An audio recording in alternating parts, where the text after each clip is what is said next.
probably in hell already. Our dumb asses not knowing everybody kissing ass to go to heaven ain't going. Put my soul on it. I'm fighting devil niggas, damn, plus the going, you know what I'm saying? So, it's sad though, you know what I'm saying? But let's jump on into it, man. Y'all like and subscribe. Social media video, we can hear the audio where an audience member asked Kirk about mass shooters in America right before the gunshot. An audience member says, do you know how many mass shooters there have been in America over the last 10 years? Kirk says, counting or not counting gang violence, and that is when that single shot was fired. I want to bring back Bob Costa here. Kirk has a massive following, Robert, and he is on the radar of a lot of people in politics.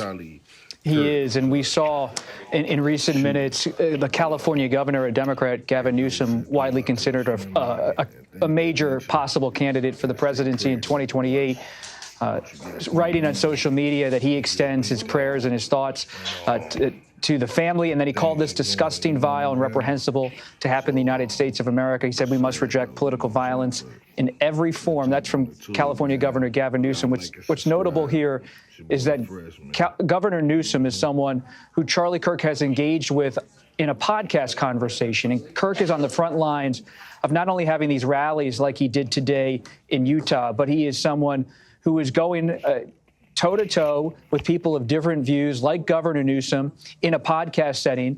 And if you watch Kirk, he can be a fiery presence on stage, but often in the podcast or the more conversational format, he's quite muted and almost low-key, trying to banter back and forth to make his points, calmly really going into his own argument. And so you see in that statement from Newsom, not just a statement from a Democratic politician decrying violence, but he has engaged and interacted with Charlie Kirk. Charlie Kirk has these relationships, as we've talked about on the right. He has the relationships with his friends. He has his wife, Erica, a son and a daughter. He's a father, an activist.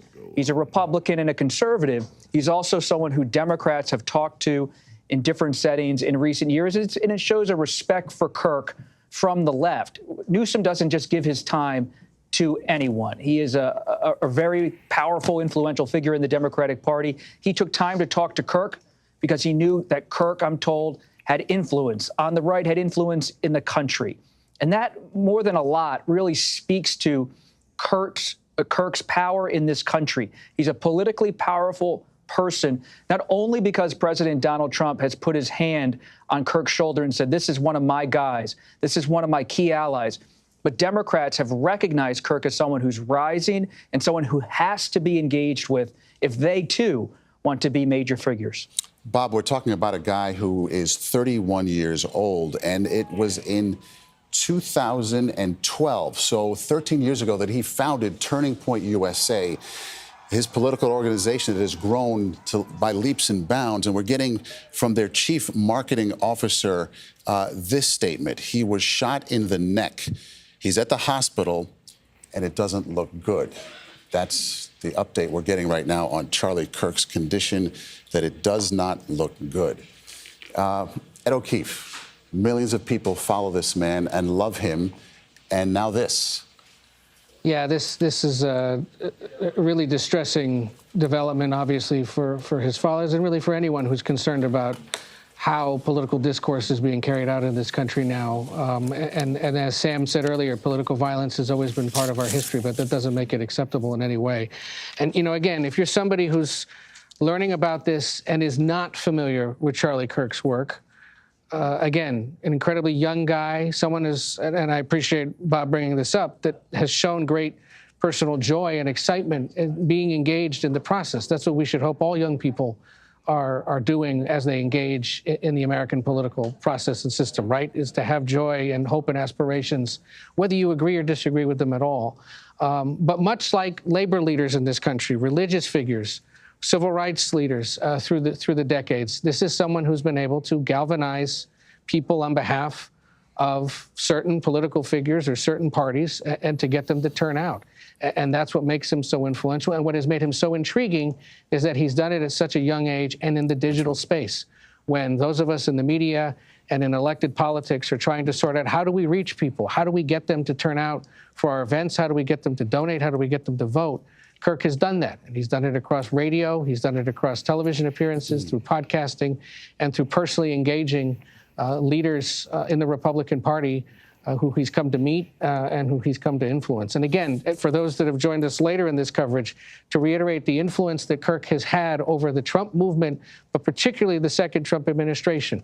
We know this was somebody who met frequently with the president-elect last year after the election to go through potential cabinet selections and say, yes, that person, not that person. Send that person to a different department. Put this person up for that job. Someone who rallied skeptical Republicans to the side of, for example, the Secretary of War, Pete Hegseth, and encouraged or put pressure on them to support him earlier this year when there were questions about his qualifications. Someone with incredible influence at the White House, someone who's visited the White House hundreds of times, and who today is very much in the thoughts of those that work in the West Wing. And so strikingly young, Ed, 31 years old. He's been at this for at least 13 years, founding Turning Point USA back in 2012. Again, from his marketing people, this statement. He was shot in the neck. He's at the hospital. It does not look good at this point. So we will continue to monitor his condition as best we can as we move forward here. We want to bring you the words of another eyewitness on the phone right now, Taylor Dufour. He was at the event with his wife. Taylor, what did you see? What did you hear?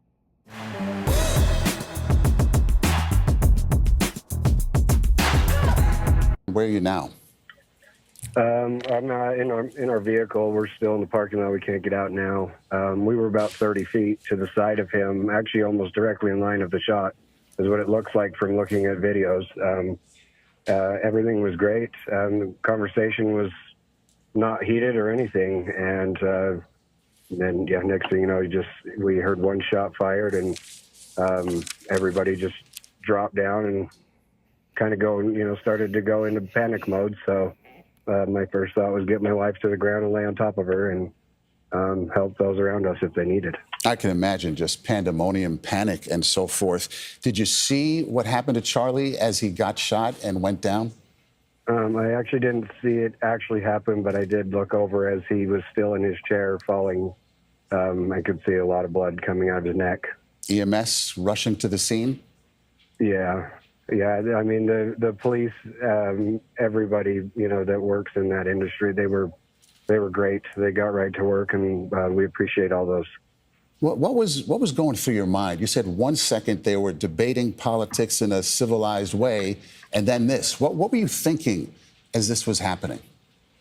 We actually, me and my wife have talked about that. It's such a great group of people that come together to listen to him, the joy and the happiness he brings to people, and the things that he talks about. And on the way there, we were talking about how cool it is that he doesn't have to live in the fear of having bulletproof glass around him and everything, because the people are so great that surround those events. And how are you feeling right now? What's your main thought? I'm actually upset. I'm sad that anybody could hate someone this bad, and that's such a great, people coming together regardless of political views. It's we're all coming together to build America up, make America a better place. And then we have this, like how somebody could hate somebody so bad. It sucks. Yeah, I'll let that be the last word. There were so many women and children here in the crowd that were just devastated and running scared, and we were just, and you can't help everyone. It's scary. Yeah, I don't think anybody's going to disagree with that. Mr. Dufour, thank you for your observations, your insight, and talking with us. We really appreciate that. Once again, the conservative political activist Charlie Kirk has been shot during an event at Utah Valley University. 31 years old, the CEO and co-founder of the conservative youth organization Turning Point USA. In a statement, the university said a single shot was fired on campus toward Kirk and a suspect is in custody. Turning Point's chief marketing officer is telling CBS News that Kirk was shot in the neck and is at the hospital. She also said it does not look good. His condition at this point has not been made public, but that's all we know at this moment. CBS News has confirmed there have been threats against Kirk, who had his own security detail. Today's shooting comes amid a spike in political violence across the country. Motive for the shooting today still not known. If and when we get further updates on Charlie Kirk's condition, we will bring that to you. Our coverage will continue on CBS News 24/7, your local news, and tonight on the CBS Evening News. This has been a CBS News special.